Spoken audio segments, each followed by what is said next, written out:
اس کو یہ احساس ہوتا ہے اس نے بڑا کارنامہ کیا، لیکن چھپاتا ہے اس چیز کو۔ رہنمائی اس نے کہاں سے حاصل کی ہے؟ قرآن سے حاصل کی ہے، ایمان کی حالت میں نہیں، بلکہ اس جذبے کے ساتھ کہ میں یہ ثابت کروں نعوذ باللہ کہ قرآن کی کون سی بات غلط ہے۔ تو میں یہ عرض کرنا چاہتا ہوں، ایک آدمی جو نگیٹو پوائنٹ لے کر چلتا ہے، منفی پہلو پہ چلتا ہے، خدا اس کو بھی نواز دیتا ہے، اس لیے کہ رہنمائی حاصل کرتا ہے وہ قرآن سے، چاہے اپنی خود غرضی میں حاصل کرتا ہو، لیکن ہم نہ اس سے رہنمائی حاصل کرتے ہیں، نہ پڑھتے ہیں، نہ لکھتے ہیں، نہ دیکھتے ہیں، نہ سمجھتے ہیں۔ تو میں اس پوائنٹ پر تھا کہ سائنس کے اعتبار سے یہ کہہ رہا تھا کہ قرآن شریف میں 6000 سے زیادہ آیتیں ہیں، 6000 سے زیادہ آیتیں ہیں۔ ان 6000 میں سے 1000 سے 1200 آیتیں ایسی ہیں جو سائنس کے بارے میں اطلاع دیتی ہیں، سائنس کے بارے میں جانکاری دیتی ہیں۔ اب تک سائنس نے جو بڑے بڑے تجربات کر کے ثابت کر دیا ہے اس کے بارے میں قرآن شریف میں پہلے سے موجود ہے، اور آقا مدنی صلی اللہ علیہ وسلم کے حدیث کے مطابق کہ اس کے راز، اس کے رموز، اس کی خصوصیت، اس میں پنہا کرشمہ سادی قرآن کریم میں قیامت تک بھی ختم نہیں ہوں گے۔ یعنی ہر زمانے کے مطابق کلام پاک میں سوال آئے گا اور اس کا جواب قرآن کریم میں ملے گا، اس لیے کہ سائنس نے جن جن چیزوں کا پتہ لگا لیا ہے وہ ابھی ان کے سامنے مسئلہ تھا اس لیے پتہ لگا لیا، لیکن ابھی تو قیامت تک لوگوں کے سامنے سوالات آتے رہیں گے، اس کا جواب وہ کھوجتے رہیں گے، اور اگر کھوجنے والا چاہے گا تو قرآن شریف سے اس کا جواب اس کو ملتا رہے گا۔ یہ قرآن شریف کا اعجاز ہے، معجزہ ہے۔ تو میں یہ کہہ رہا تھا کہ قرآن شریف میں 6000 سے زیادہ آیتیں ہیں، ان 6000 سے زیادہ آیتوں میں سے 1000 سے 1200 آیتیں ایسی ہیں جو سائنس کے بارے میں اطلاعات دیتی ہیں۔ وہ سائنس کی کتاب نہیں ہے، قرآن کریم میں سائنس کی حیثیت بالکل اتنی ہے جیسے سمندر کے سامنے ایک بوند کی، ایک معمولی سی جانکاری سائنس کے طرف سے ہے، مگر سائنس چونکہ سچائی کے تلاش میں سرگرداں رہتی ہے اس لیے اس کی بات کی اہمیت بڑھ جاتی ہے، مگر قرآن کی روشنی میں۔ میں نے یہ کہا تھا کہ مثال دی تھی کہ جیسے سورج کی روشنی ہے، چاند کی اپنی روشنی نہیں ہے، تو اللہ تبارک تعالیٰ نے پہلے ارشاد فرما دیا وَهُوَ الَّذِي جَعَلَ الشَّمْسَ ضِيَاءً وَالْقَمَرَ نُورًا۔ اس کے بعد سائنس نے ایک بات اور کہی ہے، انہوں نے کہی ہے کہ میں نے ایک کیلنڈر تیار کیا ہے، اور اس کیلنڈر کی بنیاد پر آج سے 1000 1 کروڑ 2 کروڑ سال پہلے کسی دن کا بھی معلوم کریے سورج کب نکلا تھا، ڈوبا تھا، تو میں بتا دوں گا۔ پھر یہ کہا کہ اسی طرح 1 لاکھ 1 کروڑ 2 کروڑ 4 کروڑ 5 کروڑ سال کسی ایک دن کا نام لے لیجئے، مان لیجئے 13 مارچ کا نام لیتے ہیں آپ، تو سائنس پچھلے آنے والے دنوں کے بارے میں وہ بتا دے گی آپ کو کہ کس دن سورج کئے بجے نکلے گا۔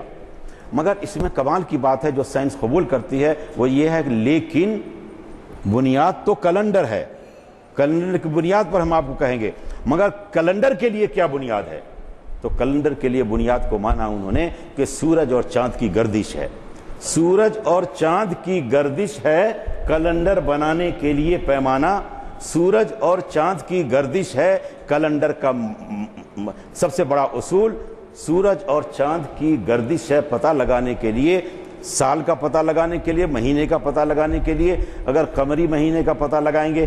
تو چاند کی گردش کا پتہ لگانا پڑے گا، شمسی مہینے کا پتہ چلائیں گے تو سورج کی گردشوں کا پتہ لگانا پڑے گا۔ یعنی یہ کہ سائنس نے جو دو بات کہی ہے، سورج کی اپنی روشنی ہے، چاند کی اپنی روشنی نہیں ہے، سائنس نے ایک ایسا کیلنڈر تیار کیا ہے جس میں لاکھوں کروڑوں سال پہلے، لاکھوں کروڑوں سال بعد کسی بھی دن کے بارے میں آپ پوچھئے تو وہ کب سورج ڈوبا تھا، کب غروب ہوا تھا، یا اب سورج کب ڈوبے گا یا کب غروب ہوگا، یہ سائنس اس حالت میں ہے کہ وہ آپ کو بتا سکے۔ مگر اس کی جو بنیاد ہے وہ سورج اور چاند کا روٹیشن ہے، اس کی گردش ہے،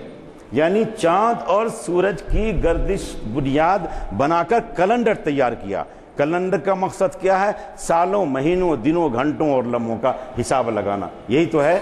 اب دیکھیے سائنس نے کس طرح رہنمائی حاصل کر کے یہ بات کی۔ سائنس نے 300-400 سال پہلے اس بات کو کہی ہے، اللہ تبارک تعالیٰ نے دونوں باتیں قرآن کریم میں کہی ہے، هو الذی جعل الشمس ضیاء والقمر نورا وقدره منازل لتعلموا عدد السنین والحساب۔ ہم نے سورج کو روشن کیا،